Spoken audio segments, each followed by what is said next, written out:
Welcome to the Podcast Editors Mastermind, the show for professional podcast editors, managers, producers, and directors who want to build better businesses and better lives doing what they love. Today, we are diving into the world of Facebook advertising with our special guest, Megan Shields. Megan has helped businesses of all sizes use paid social media to grow their reach, capture leads, and convert them into loyal clients. If you've ever wondered whether Facebook ads are worth the investment, either for your own podcast editing business or for your clients' shows, then this is the episode for you. Hi, I'm Mark Deal, and as always, I'm joined here by Steve Stewart. Steve, could you tell us a little bit more about Megan? Yes, Megan has been a powerhouse in the podcasting industry for the past several years. I think you've been doing this now professionally, specific to Facebook ads for the past 6 years. Megan, I really want to know this, though. Your husband calls you a snowplow of progress. What the heck does that mean? Yes, he calls me that because I will just plow through everything to get the job done, and there's just a catastrophe behind me, but I will accomplish what I'm trying to accomplish. Excellent, excellent. Well, no harm here on this show. She's been the CEO for Chime House Media now since I think it's 2019. But before that, you were doing other things as well. Why the heck did you focus on Facebook ads?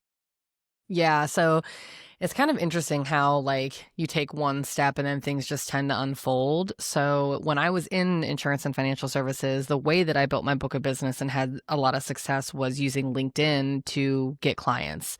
And I became the LinkedIn girl, and I was teaching people how to do that in the firm that I was working in. And then I moved from Cleveland to Charlotte, North Carolina, and switched firms and then did the same thing. And they're like, well, how are you bringing in so many people and having so many meetings? You just moved here. You don't know anybody. I'm like, I'm using LinkedIn. And they're like, oh, well, can you work with our marketing department to teach other people how to do that?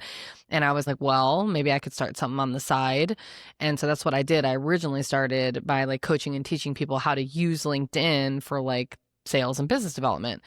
And then that kind of spiraled into, I actually ended up taking a course on Facebook ads because I was like, well, if I know LinkedIn, I learn Facebook and Instagram from this standpoint, that's where most business owners are. And then Meta changed pretty much everything. So I was really groundhogging it and just learning while all these things were changing. The ads piece really, really took off. And so I kind of dropped the LinkedIn thing about, 7 or 8 months in, and have been focusing on Facebook and Instagram ads ever since. I see LinkedIn as a very, very viable platform for podcast editors to find clients, and definitely for people in the business of having a podcast that supports their business and finding potential customers or even guests. But why Facebook over these other platforms? We've got all these. TikTok. I keep hearing people talk about how TikTok is a huge success for them in promoting their show and things like that. Why Facebook ads? Is it still relevant? Yeah, so I have kind of a couple different angles because there's why Facebook ads as far as I go, and then why Facebook ads as far as clients go. So for me, I don't want to learn 100 platforms. There's a lot that's out there. I'm experimenting right now with running some Pinterest ads for a client, and I've looked at TikTok, and I'm looking into YouTube and stuff, but I want to be proficient in what I'm doing. And so early on, I'm I'm not going to get sucked into the Clubhouse, because that burned out like a match, and getting sucked into these things. I'm going to focus on, what I'm good at. And so it's not that, these other platforms aren't viable. It's just for me, as far as my expertise, I would either bring somebody in or refer out at this point if it's a platform that would make sense for my client that I'm not an expert in.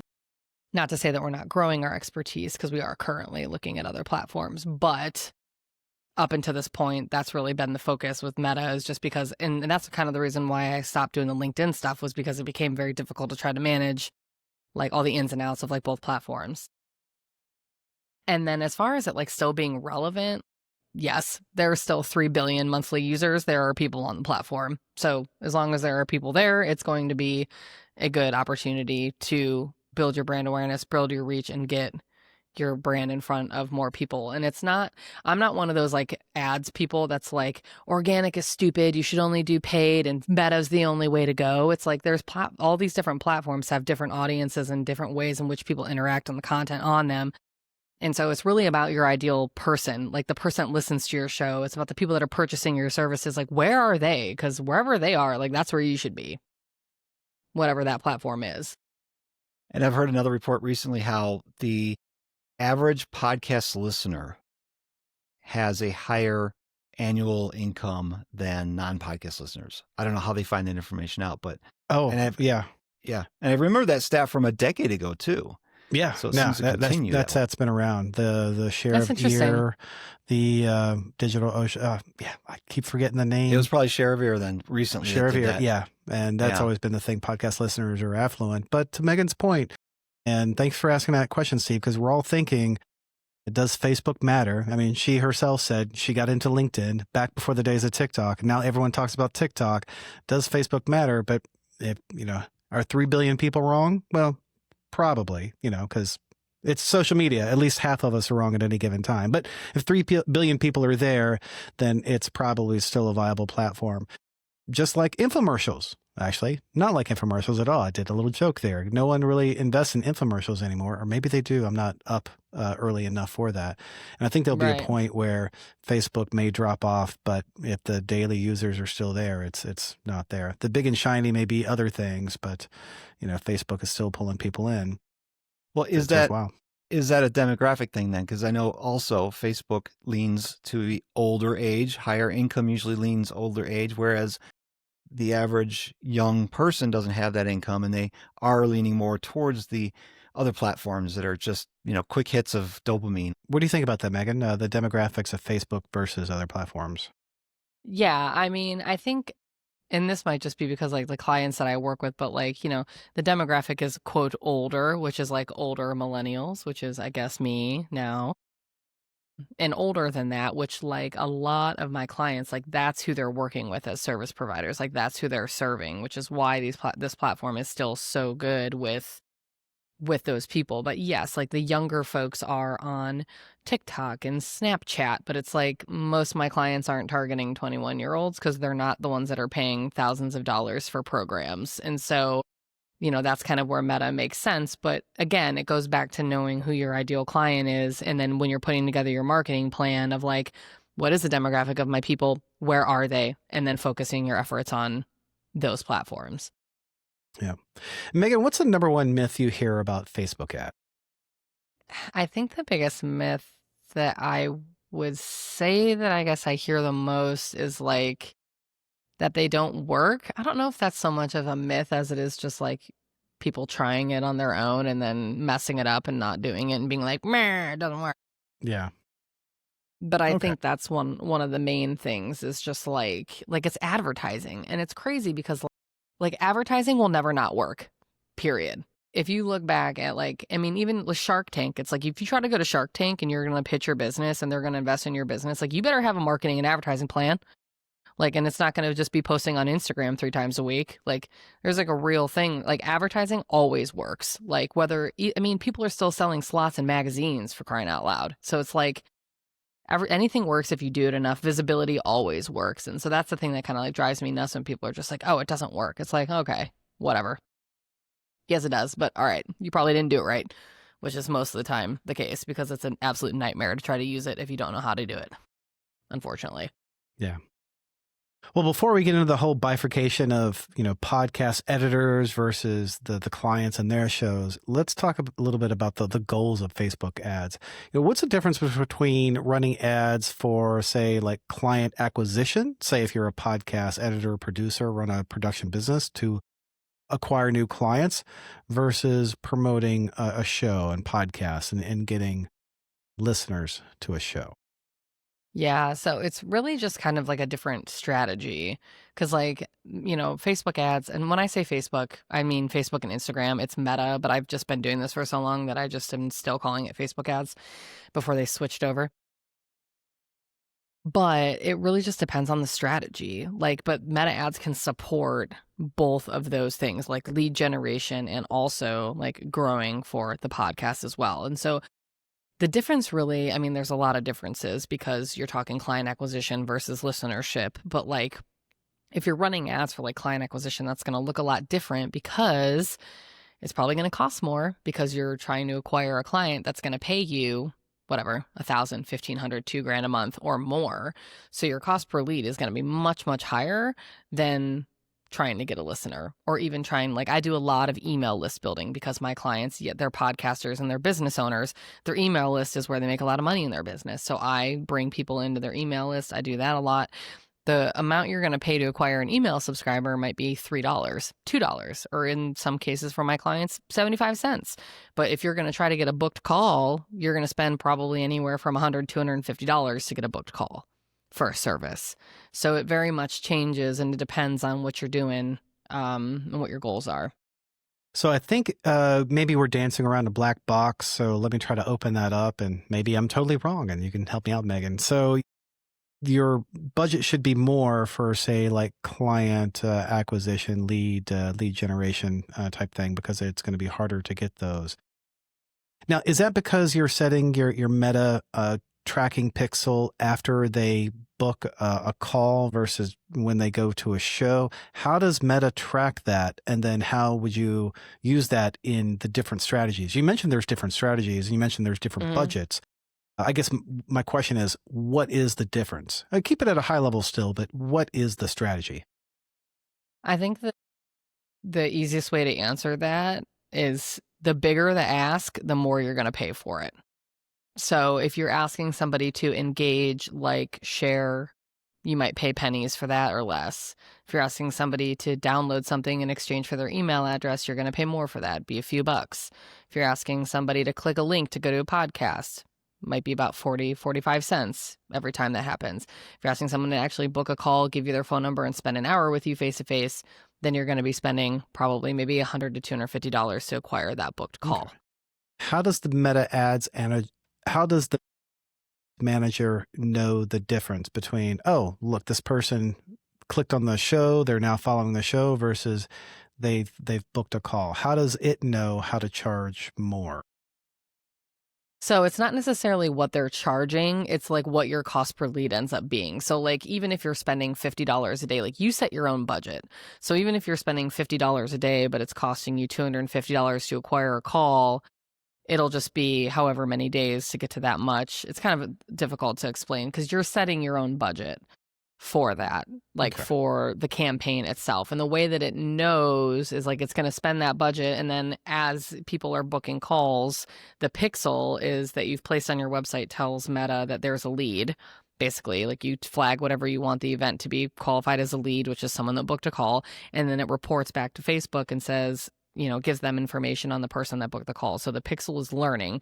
So your budget is spending whatever you have it as that daily spend. And as those calls come in, then it's learning. So then you'll see what your average call cost per lead is as that campaign continues to run. It could be less than that. That's just kind of like industry standard, but it learns. And then you'll get to a point where you're like, okay, my average cost per lead is X amount of dollars. So then okay, I'm going to pay $250 to acquire a client, but my client is worth $8,000. So I'll happily pay that. The math has to math when you're looking at it from that standpoint. From like a podcast perspective, it's a little trickier because, as we know, podcast tracking inherently kind of sucks. We don't know. We can't say, oh, Tom clicked on this ad and went to episode 35 and then listened to 10% and then left and then came back and did this and that. We just don't know. And so with like Meta and the type of campaigns we run, like, we're pushing traffic to it, but we're not able to pixel the actual site because we're sending them to podcast players like Apple Podcasts, for instance. We don't own that platform. We can't put trackers and things like that on there. So we have to, look at the data that those things provide us and take a look at, like, okay, are we trending up? Like, Facebook will tell us, we know we got 3,000 clicks to the podcast this month or whatever. We can actually see that happened on Facebook. People are clicking on the ad. We can see the click-through rate of people clicking on the ad. But can we see that they clicked the ad and went and listened to episode 25? No, we can't see that. But we can see an increase in listenerships. We can see an increase in plays. We can see an increase in engaged listeners and, the information on the back end, and taking a look at the trends. And are we trending upward? And is it having an impact, essentially? And that's kind of how I track things, is like taking a holistic look at everything and putting it all together and saying, like, are we seeing an incline, which we generally are seeing an increase as soon as the ads start. Okay. So it sounds like the difference between running ads for client acquisition or whatever it may be is different from promoting a show. Because promoting a show, it sounds like you're just sending them to a link. Like, did they click the link? And then we infer from that 3,000 people clicked the link, the show grew or not. Let's infer that nothing else has changed, that's driving growth. Where the running ads for client acquisition or whatever it may be, it all depends on what you were calling this meta tracking pixel, how, I guess, metaphorically, how deep you put that pixel. Like if people have to, put in a lot of information in order for that pixel to come up, then you'll probably have to spend more on ads to get them to that pixel point. And luckily, it sounds like the metaverse bot tracking things learn, from different people, like, oh, these type of people work out better, so we'll try to get these types to get to the pixel. But depending on how deep you put that pixel, based off of what the user has to do in order to achieve it, alters I guess, probably the budgeting, as well as, I guess, other demographics and things. So one is all about how deep you put the pixel. Kind of right. Okay. Yeah. So like not necessarily Please correct me. Not necessarily like how deep you put the pixel, because like if you put your pixel on like your website, then it's going to fire whether or not I put in my information or not. So it's still going to gather the information that I've landed there. But like if somebody is going through a process where they're putting in their name and their email address and that kind of stuff, like that particular event being qualified as like a lead will have more substantial information. Does that make sense? It does. Now, when they put in that extra information, is that to trigger a different pixel, or how does Facebook know that not only did they visit the site, but they put in that additional information? Is it a pixel that engages after that? So there's one pixel and it covers everything. Like you should just have one pixel that is on all your sites, all your funnels, all the places, but then you just track different events. So you can track, like, let's say somebody opts into your email list, and then you have that as like a lead, versus like if you're running ads for a webinar or a masterclass, then that event might be a complete registration. So the events are a little bit different, and it learns about the people that are doing the complete registration versus the people that are doing the lead event. But the overall pixel is still gathering that information as far as like the people that are visiting the site. I see. See, that's a great clarification for me, because I just thought if the pixel is generated like, hi, I'm here, I see the light of day, like, oh, that pixel's a 1, vice a 0. But you're saying that pixel can actually see events on the page that may or may not get triggered and learn like, oh, this person clicked here, this person scrolled down here, this person was on the site for, a minute or so. And then depending on those events that it learns, and then the Meta Ads Manager is like, hey, these are the kinds of events we're tracking. Which do you want? And then from there, I can kind of infer like an action, cost per action, and then from there your budget.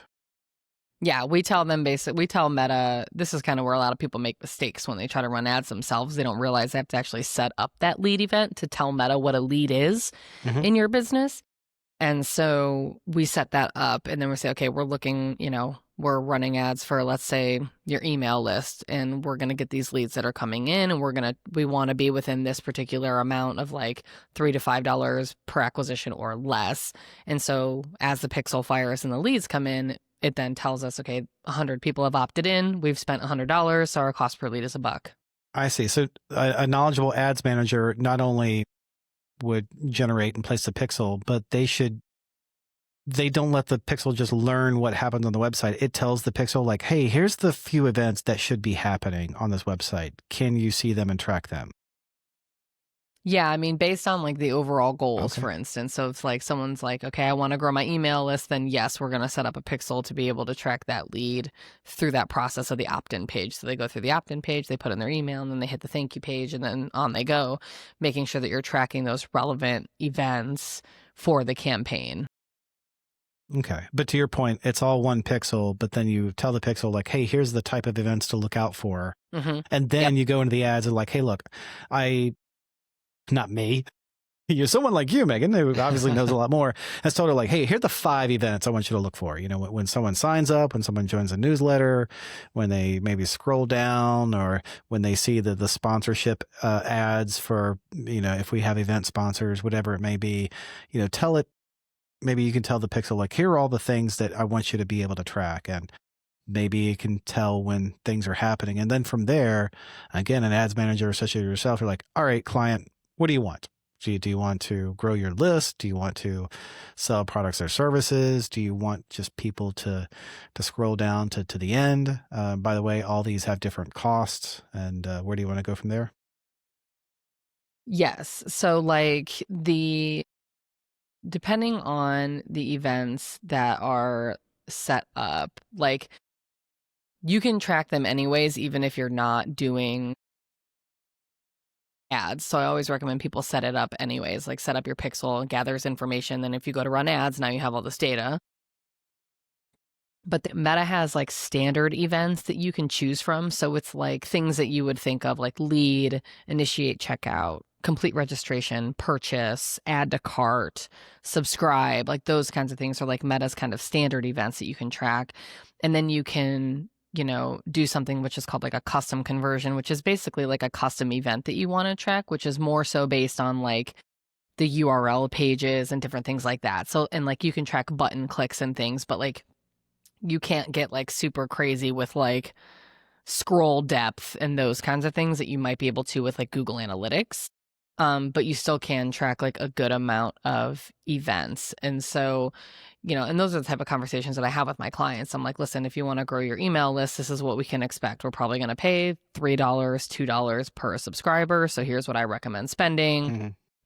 So on and so forth with that, because it just kind of depends on what their overall goals are and like their budget, and then like building it into that to make sure that it, it's actually going to work and produce some results. Right. Yeah. Before I get into goals and budget, let me ask something that I think would probably come up in an initial call. Let's say they don't have that pixel set up and they want somebody like you to set it up. How long does that pixel need to be there and mature and collect data before you can then use that pixel to start allocating a budget to drive certain actions? Is it a month? Is it 3,000 impressions? What's a good rule of thumb? Because I imagine that probably comes up in client conversations, right? With you with others before they start spending budget. Literally never. Literally never comes up? Oh, literally never. Is it a thing, or am I just making something up? It's not a thing. So yes, it's better if you have a pixel that is seasoned and has been on your website, because you can, retarget people that have visited your website in the last year and or 6 months, because pixel data only goes back 6 months. But you can retarget those people and like that kind of stuff.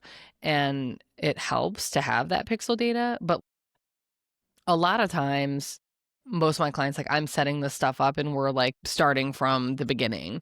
And so like we're setting up the events, the pixel is learning, like you can still get results with a brand new pixel. It just has to learn about getting like what a lead is and like setting up those events. So you can literally install it and start running ads immediately. That's good news for me and probably other listeners of the show. Like, hey, we can get started right away. We don't have to wait for the pixel to learn and mature. We can set it up and start allocating a budget for the actions we want, and then refine from there. So what's a realistic starting budget for testing out ads? I think it depends on what your goals are. Like if you're wanting to grow, like let's just say for a lot of my clients, they're podcasters, they have a business, they are wanting to promote their show, they're wanting to build their email list, and they want to like push their content out so they get more visibility and they get seen. So those like 3 pieces are like my signature trifecta strategy that I pretty much employ with all of my clients. And then I add in different things depending on like if they're launching a program or whatever they might be doing. But like that particular strategy, you could spend $30 to $50 a day on the entire thing. Or if you're just like, I just want to run ads to grow my newsletter and I just want to run ads to grow my email list, you can run those campaigns at $10 to $20 a day. So if you wanted to float and spend $300 a month and get some more email subscribers to build up your newsletter, then you can do that very affordably, because it typically only costs a couple bucks to get a subscriber on your email list or less. Okay. And again, if you want sales or you want booked calls and you're running ads directly to those kinds of things, you're going to want to spend more because it's going to cost more to acquire that particular action.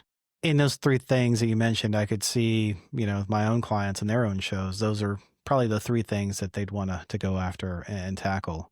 As podcast professionals, a lot of times we're helping them, after they make that content, to polish that content, especially if it's video content during a recorded podcast interview.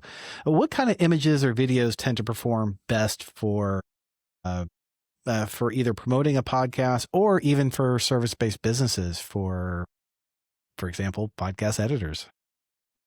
Yeah. So for podcast stuff, the way that I kind of approach it from like an ad strategy standpoint is like a lot of times we're going to cold audience. Like a lot of my clients come to me because they're like, I need more people. Like my warm audience is either not big enough or I've just kind of tapped out. I need more people in my world. So a lot of times we're going straight to cold.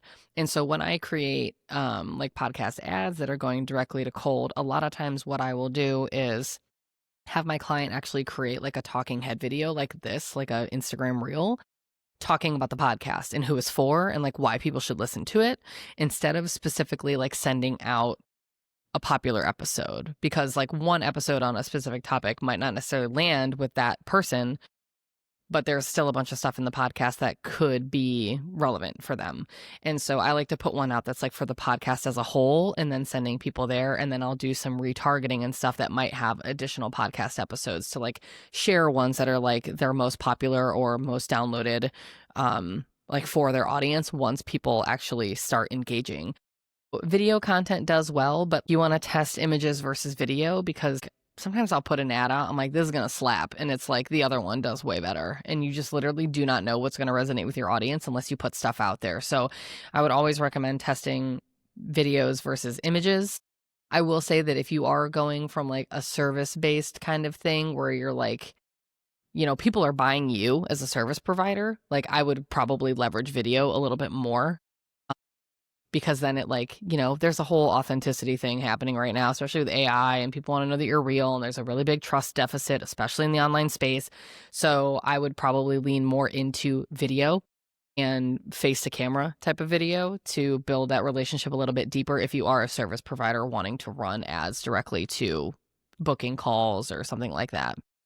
What are some of the things that you're seeing works better? You've got a podcaster who wants to get a bigger audience. You've got a podcaster, she wants a bigger audience. They're not just promoting the show, are they? Or are they promoting the things that they have as far as services, products, things like that they have because of the show, or that complement the show? What's a better ROI than just saying, hey, come listen to the podcast? Yeah, that's a good question. All of my clients are like, their podcast is part of their content marketing strategy in their business. So it's a way that they are nurturing and acquiring their clients, running ads on their own show, sharing, things that they have going on in their business, which is ideal. Like that's, how you're going to get ROI from your podcast. But that's where my trifecta strategy kind of comes into play, because we are doing multiple things. We're not just sending them to the show because we can't really track what's going on when people get there. I want to make sure that people that are clicking on those ads are seeing more stuff. Like we have, 3 different things kind of happening: ads going to the show, ads going to their email list, and then ads going to their content and their social media stuff. And so that is helping bring in new people. But then all those people that are engaging with that, or they're going to their website, or they're downloading that, or they're clicking on the podcast ads, they're now subsequently going to start seeing more ads of either other podcast content, possibly if they have, a webinar, a masterclass, something coming up. If they have a product that they are selling, it really just kind of depends on like what their product suite is in their business and how they sort of do things. But most of the time, no, we're not just like, okay, we're just going to run ads directly to the podcast. It's a larger ecosystem that is really designed around like massive visibility and strategic retargeting to stay in front of those people. Because even people that follow you, like we all know, even if they follow you, they don't see your stuff. Like it's like 2% of your followers see your stuff regularly. And so you can use paid ads to be like, well, I want to show this to my followers. I want to show more content to my followers. I want to, do these things. So that's kind of where that strategy comes into play, is creating all of that to help support their business and bring more people into it.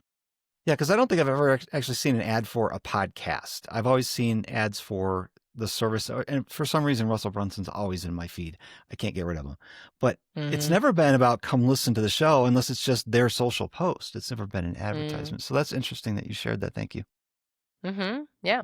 Steve, what I like about this is not only are, podcast editors, producers, managers, coaches, consultants learning how to run Facebook ads for them. And we're going to dive more into it in a bit because I don't think we can be experts after one episode, nor do I ever want to be the expert. We'll get into that in a moment. But I like how they can discover how to run these meta ads to grow their business, either through lead acquisition or email newsletter or whatever it may be. But also from that learning experience then and the content that they produce for their clients, then help their clients like, hey, have you considered using meta ads on both Facebook and Instagram? Here's what I've done. In fact, you may or may not have come for that channel, but here's the type of assets that we need. In fact, with your podcast, we can get like 90% of this stuff. We can do like either a repurposing campaign or some other type of like bigger engagement. And now instead of just being a podcast editor, producer, whatever, according to their budget, like you're part of their overall marketing budget. Like, all right, you've got your meta ad spend, you've got your podcast spend. Well, my podcaster showed me about meta ads, and they're also showing me these other things. When budgeting time comes around, like, oh, maybe dial back the Facebook ads, but keep the raw content coming to the editors to make them look good. At least in my head, that's what I'm hoping is happening. As far as that goes, I like partnering with podcast editors and professionals because the amount of content that comes from it, because that's always the hardest thing is getting content from people. Yeah. And so when I will work closely with people on their team and I'm like, hey, do you have clips for this? Or what are the top shows? Can you give me the links for this and that? And it's super collaborative and it really helps. And it helps the client too, because it's like they have all this content and they actually get to leverage it in a lot of different ways. Which, thank you, is a perfect segue into where Steve and I wanted to go next. And that is like, how can podcast editors, managers, post-production professionals use someone like you for your skills, whether to engage you, directly or refer or white label? How can we work with someone like you so our client, both us for our own business as well as our clients for their business achieve the results that they want? Yeah. So from like a client perspective, a lot of times what I'll do is most of the time they just refer me and then like we just stay kind of in communication and sometimes we'll work really closely on it together. Or there's like the white labeling piece, which basically means like I come in under the guise of being on your team and then working with the client that way. So a lot of times it really kind of depends on like the preference. Most people are like, I don't want anything to do with it. You take it over. And then they just refer me and, we'll be collaborative on, assets and different things like that. Or there's a white label thing. As far as like someone engaging me one-to-one, if they wanted to promote their business, then obviously they would come on board via either a VIP day or my done for you ad management package, depending on what works best for them.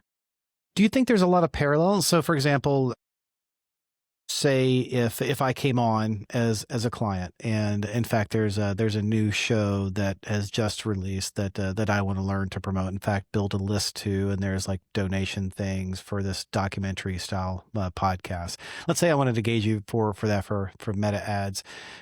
In that experience of me using you and your services, would I then be able to learn the kinds of questions and collateral and things that you're going to ask of my clients? So when I either refer or white label you out, will I have a little bit of a head start? Do you foresee that happening? If you want Is that to. a thing? If you want, I mean, okay. if you want to, like most of the clients that engage me for done for you, the reason that they do a done for you service is because they don't want to have anything to do with it. Sure. So they're just like, do your thing. Just tell me what's going on. Like we communicate, but like they don't want to learn.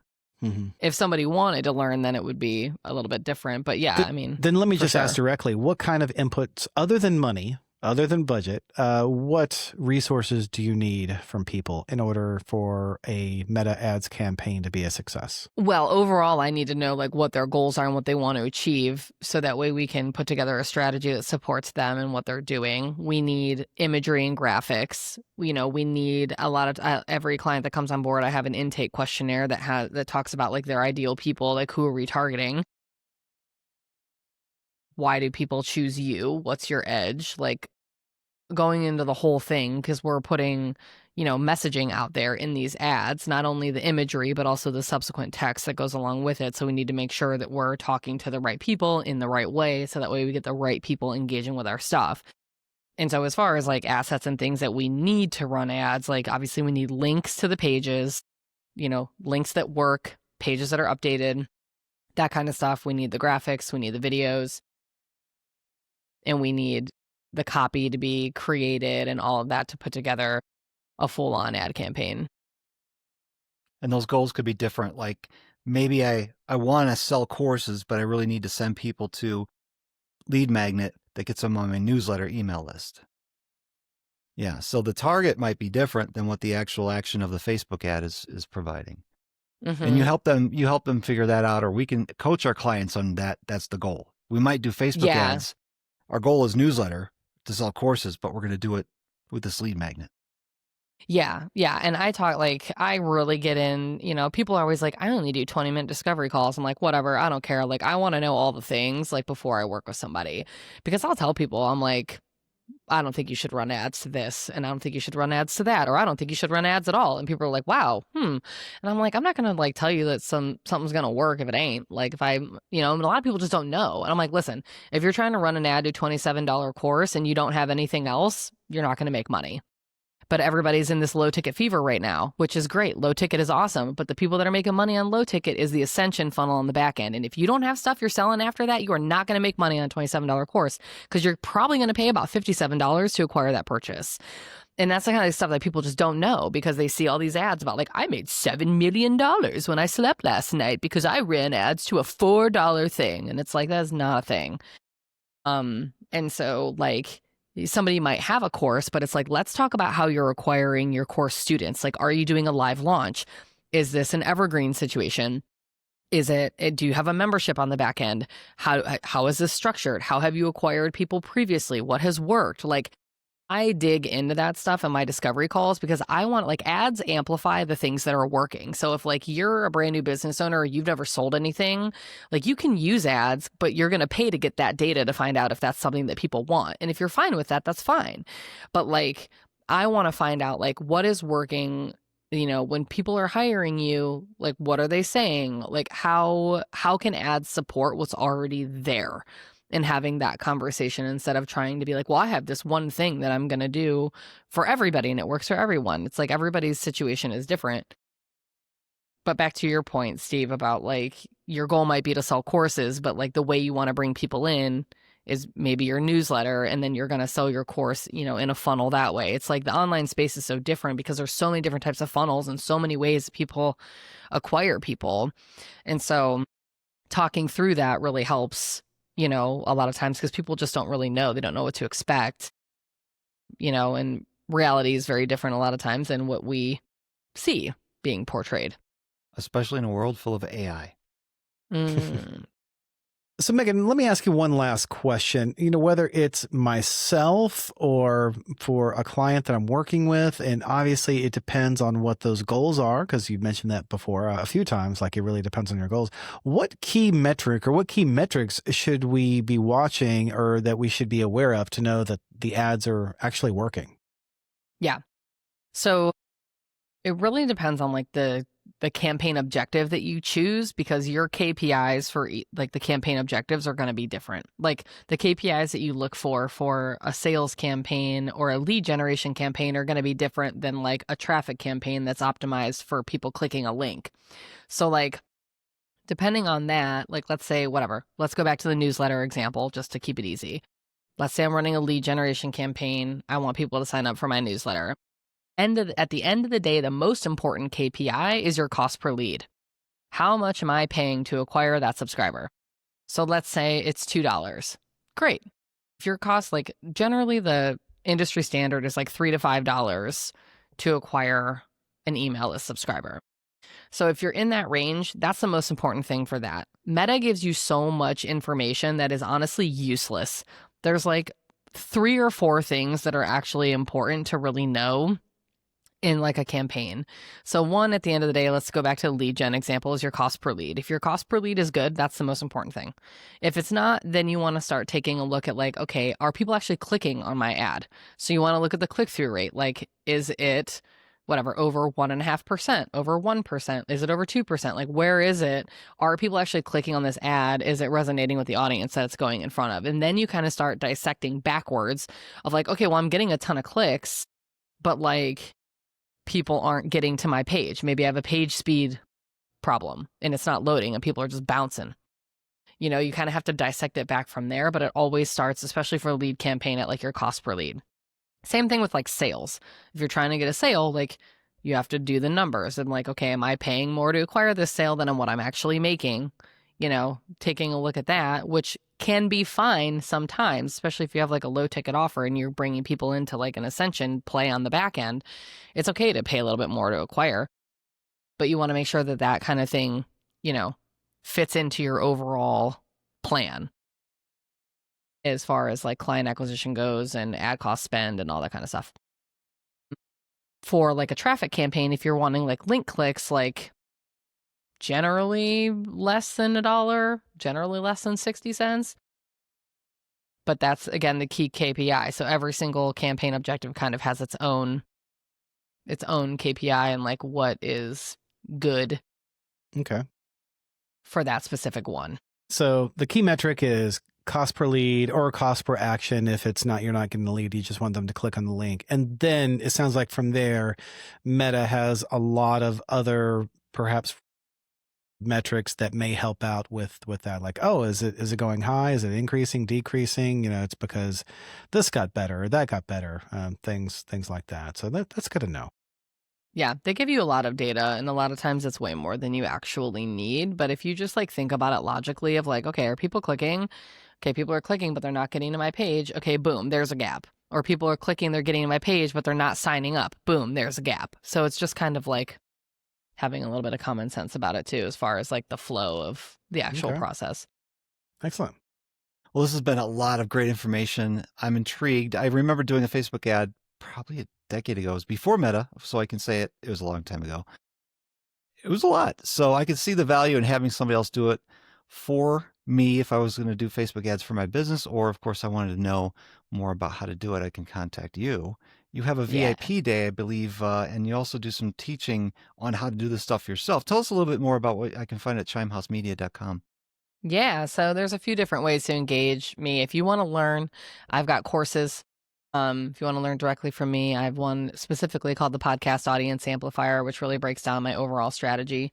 So, but obviously it's a course, so it's a DIY situation.